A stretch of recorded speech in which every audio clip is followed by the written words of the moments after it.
I am Kelsey Grant, and I am 29 years old. Christmas Eve was supposed to be the night my family found out they were finally getting a grandchild. Instead, it turned into the night my own father looked me straight in the eye across the dinner table and erased me from his life with one sentence. The house was full of polished silverware, expensive wine, and fake smiles. I waited until everyone had taken a bite of prime rib, set my fork down, and said as calmly as I could, "I am pregnant." For half a second, no one moved. My mother's hand froze around her glass. My sister stared at me like she was watching a movie. My father leaned back in his chair, his jaw tight, his eyes cold in a way I had never seen before. He didn't ask who the father was. He didn't ask if I was happy or healthy.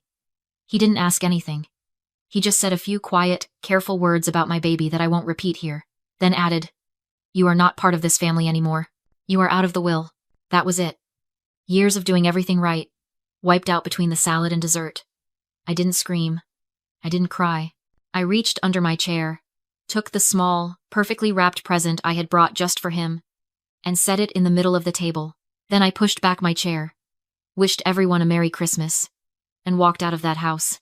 Before I tell you what he said next, and what he did when he opened that box, tell me in the comments where you are watching from and what time it is for you right now. I want to see how far this story travels. What would you do if your parents sold your home to pay off your brother's gambling debt? Let me know below. I sat in my battered sedan just outside the iron gates, the engine cold and silent. I didn't drive away. I didn't sob into the steering wheel. Instead, I reached into the passenger seat and pulled out my laptop. The screen glowed to life, casting a harsh blue light across my face. The only warmth I was going to feel tonight. I logged into Ghost Ledger, the shadow interface I had built 4 years ago, to manage the hemorrhage of cash that kept the Bel Air estate breathing. Inside that dining room, Robert was probably laughing, pouring another glass of the vintage red I had paid for, thinking he had just solved his debt problem by selling my sanctuary. He was about to open the envelope I had left on the table. He probably expected a check. Maybe a desperate letter begging for a second chance. I watched the surveillance feed on my screen. He tore the paper open. His smile faltered. He didn't find a check. He found his matte black Centurion card, cut precisely in half, and underneath it, a single sheet of heavy, cream-colored paper with 3 words printed in bold, sans serif font. Notice of default. "You want to evict me?" I whispered to the pixelated figure on my screen.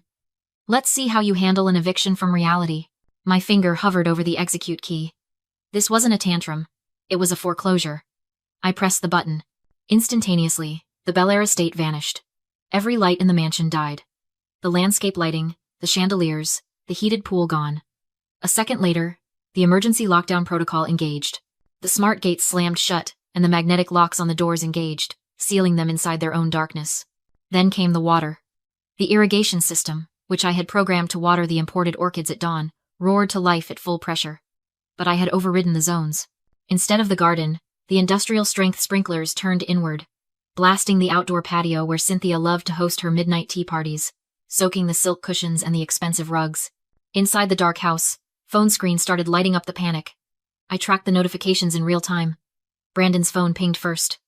Alert. GPS tracker. Activated. Repossession. Team en route. His beloved Porsche, the one Robert had bought him with the proceeds from my apartment, was broadcasting its location to the repo man I had hired an hour ago. Then Jessica's phone. Alert. Corporate card suspended. Fraud investigation initiated. I watched them scramble through the windows. Shadows running into furniture. Their screams muffled by the thick glass I had paid to install. They thought they could sell my roof to pay for their vices. They thought I was just the wallet, the silent partner they could discard when the balance ran low. I closed the laptop. The glow vanished, leaving me in the comforting dark. They had sold my shelter to keep their sky bright. So, I took the sky. I started the engine. As I pulled away, the only light in the rearview mirror was the frantic flashlight beams bouncing around a house that was no longer a home. It was a prison. And I held the only key. I didn't make it to the street. Before my tires even hit the asphalt, the world exploded into blinding white light. A cruiser screeched across the driveway entrance, blocking the gate, its red and blues strobing against the dark trees.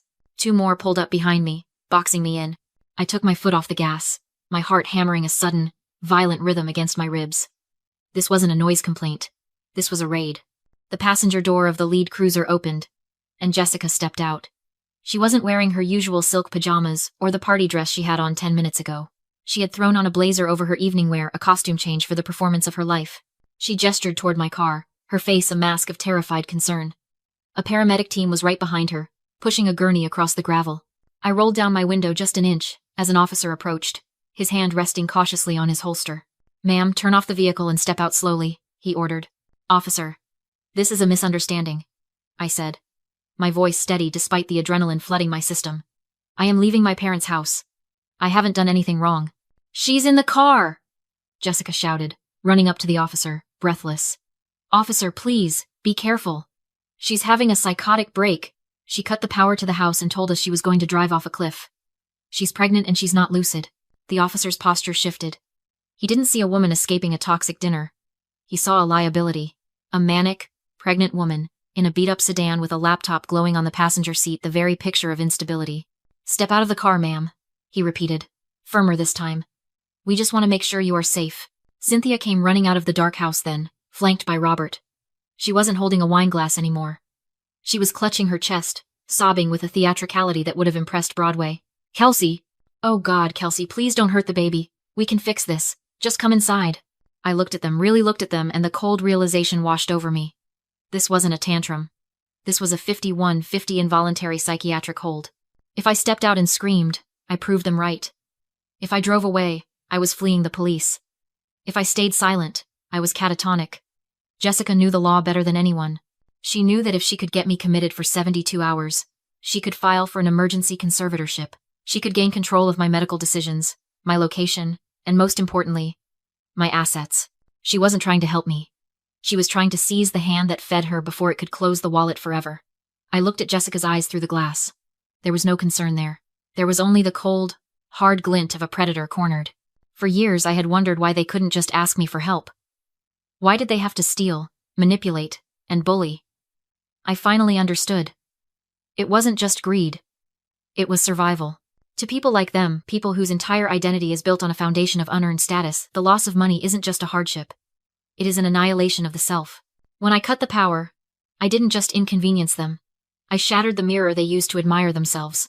Without the mansion, the cars, the platinum cards, they didn't exist. And when a narcissist faces the death of their ego, they don't beg. They destroy the threat. I was the threat. And they were going to bury me in the system to keep their illusion alive. "Ma'am!" the officer barked, tapping the glass with his flashlight. "Out of the vehicle. Now." I looked at the laptop sitting on the passenger seat. My ghost ledger. My proof. If I got out of this car, that laptop would disappear into evidence or custody, and I would never see it again. I took a deep breath, unlocked the door, and stepped out into the blinding light. I raised my hands, palms open. "I am not unstable," I said, pitching my voice to carry over the siren's wail, clear and sharp. "I am the Chief Financial Officer of KG Holdings. I am currently executing a foreclosure on this property due to default, and the people standing behind you aren't concerned family members. They are debtors attempting to weaponize the police to stop an eviction." Jessica's eyes widened. She hadn't expected me to speak their language. "She's delusional," Jessica shrieked, pointing a shaking finger at me. "Officer, look at her. She thinks she's a CFO. She lives in a studio apartment. Grab her before she hurts herself." The officer reached for my arm. The paramedic moved in with a sedative. The trap was snapping shut. Time didn't just stop. It shattered. As the officer's fingers tightened around my bicep and the paramedic uncapped a needle, the world dissolved into a series of jagged flashbacks. This wasn't the first time I had been cornered by them. It was just the first time they had used the police to do it. I was 22 again, sitting at the kitchen island in this very house. I had just graduated, hungry and broke. Robert slid a piece of paper across the marble counter. It wasn't a congratulations card. It was an itemized invoice. Room and board, $800. Utilities, $150. Food, $200. "You're a bad investment, Jade," he had said, not even looking up from his newspaper. "If you want to stay under this roof, you sign. Interest accrues daily." He made me sign a promissory note for a tuna sandwich. That was the moment the chain locked around my neck. They spent decades drilling a single, poisonous truth into my skull. I was a deficit, a burden, a line item in red ink that needed to be balanced. They gaslighted me into believing that my very existence was a debt I could never fully repay. So I tried. God help me, I tried. I looked at Cynthia, wailing into her silk handkerchief by the gate. She didn't know about Ghost Ledger. She didn't know about the shell company I created, Obsidian Consulting. For 4 years, I funneled $1.8 million of my own post-tax income into their accounts disguised as consulting fees and dividends. I didn't do it for credit. I did it anonymously because I knew their egos were too fragile to accept money from the daughter they called a failure. I bought their dignity while they stripped mine for parts. The memory shifted. 2 years ago. Brandon stood in the foyer, blood running down his chin. 2 debt collectors waiting on the porch. He owed 6 figures to people who didn't use lawyers. I sold my first startup that afternoon. I liquidated my entire portfolio to pay his ransom. And what did Robert tell the neighbors the next day? Brandon handled it. He's a shark. Smart kid. I stood in the shadows of the hallway, invisible, holding the empty bank receipt. The officer pulled me forward, snapping me back to the present. The cold metal of the car door bit into my back. I looked at them now. Really looked at them. They weren't a family in crisis. They were parasites panicking because the host had finally developed an immune system. They didn't want to save me from psychosis. They wanted to sedate the ATM before it walked away. The guilt that had choked me for 29 years evaporated. It was replaced by a cold, diamond-hard clarity. I didn't owe them my life. I had already paid for it. With interest. Don't touch me, I said. It wasn't a scream. It was a command, low and lethal. I ripped my arm away from the officer's grip with a force that surprised us both. I wasn't the scared 22-year-old signing invoices for sandwiches anymore. I was the one holding the pen. You want to talk about mental stability? I looked straight at the officer, my eyes locking onto his. Let's talk about the $1.8 million these people stole from me. And let's talk to my lawyer. I raised my phone. I didn't dial 911. I dialed the only person who terrified Jessica more than I did. Grace, I said into the speakerphone as it connected. We have a situation. Officer. Grace's voice cut through the chaotic noise of the sirens like a scalpel. This is Grace Sterling, managing partner at Sterling & Vance. I represent Miss Jade Miller. Are you currently detaining my client? The officer holding my arm hesitated. He looked at the phone, then at me, then back at Jessica. The power dynamic on the driveway shifted instantly. He wasn't dealing with a hysterical girl anymore. He was dealing with a liability. Ma'am, we are conducting a welfare check based on a report of an acute psychotic break, the officer said, though his grip loosened slightly. The family states she is a danger to herself.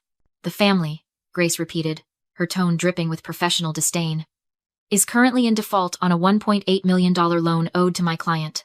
Unless you have a court-ordered psychiatric evaluation signed by a judge, or immediate physical evidence of self-harm, detaining my client based on the hearsay of her debtors is a violation of her civil rights. And if you facilitate the seizure of her assets, specifically the laptop she is protecting, I will file a federal lawsuit against your department for assisting in corporate espionage. Jessica stepped forward, her face flushing a dangerous shade of red. She's lying. She doesn't have a lawyer. That's probably just her friend acting. I didn't argue. I didn't scream. I just tapped the screen of my phone and pulled up an email from 6 days ago. I turned the brightness up to maximum and held it in front of the officer's face. From Jessica subject. Monthly allowance. Transfer the usual $40,000 plus a bonus for the baby shower. Or I'll start telling people about your episodes again. You know how mom gets when she thinks you're off your meds. Pay up, Jade. The officer read it. He read it twice. Then he shone his flashlight on Jessica. This is dated last Tuesday, the officer said, his voice flat. You're asking for money from the woman you just claimed is mentally incompetent? Jessica scrambled. That's out of context. She owes us that money. She manages the family trust.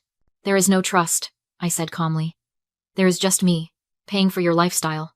And I stopped. The officer let go of my arm. He took a step back, looking from the darkened mansion to my beat-up car, doing the math. He realized he had walked into a minefield. This wasn't a medical emergency. It was a hostage situation. And he had almost helped the kidnappers. Okay, the officer said, raising his hands. Everyone, calm down. We are not doing this in the driveway. We are going to go inside, turn on some lights, and verify who actually owns what property. If this is a civil dispute, we are leaving. Officer. You can't, Jessica started. Inside. He barked. Now. Cynthia grabbed Robert's arm, looking terrified. Brandon was already retreating toward the front door, looking for a way out. I grabbed my laptop from the passenger seat, clutching it to my chest like a shield. I knew what going inside meant. It meant walking back into the cage. It meant stepping onto their turf, where the shadows were deep and the walls were thick. But this time, I wasn't walking in as the daughter they could bully. I was walking in as the landlord. Stay on the line, Grace, I whispered. I'm right here, she answered. Don't let them out of your sight. I walked into the house I had paid for, through rooms lit by police flashlights in fear. The officer told me to set my laptop down and prove ownership. One click would expose everything: the shell company, the wire transfers, the truth behind their trust fund. I opened the computer and began explaining the numbers, the dates, the crises each deposit covered. That's when Brandon moved. He didn't trip. He lunged, knocking a heavy crystal vase straight onto my keyboard. Glass shattered. Water flooded the laptop. Sparks flared. Then black. My records, my proof. Gone. Immediately, they turned on me. Cynthia screamed that I destroyed the evidence. Robert demanded my arrest. Brandon smirked. The officer's tone hardened without the computer. My story couldn't be verified. Jessica leaned close and whispered that without proof, I was just an unstable pregnant woman. Conservatorship by morning. My money. Gone. They thought the leverage lived in the laptop. I stayed calm. You're right, I said. The computer is dead. But you really think I kept $1.8 million of leverage in something that can get wet? I reached into my bag and pulled out a stack of old greeting cards. Christmas cards. Birthday cards. Thank you notes. Each one contained a handwritten message and microprint beneath the signature. Promissory notes. Demand loans. Signed by them. 42 cards. Every bailout documented. Total debt. $1.8 million plus interest. Jessica went pale. These are legally binding. I declared default. The collateral clause transferred any occupied real property to me. This house is the collateral, I said. And you're in default. The officer understood instantly. They weren't victims anymore. They were trespassers. They were given 10 minutes to leave. Christmas Eve, garbage bags. No dignity, no money, no house. When the door finally shut, the silence was complete. I called the contractor, changed the locks, lit a single candle. I placed a hand on my stomach. You start with zero debt, I whispered. Then I blew out the flame.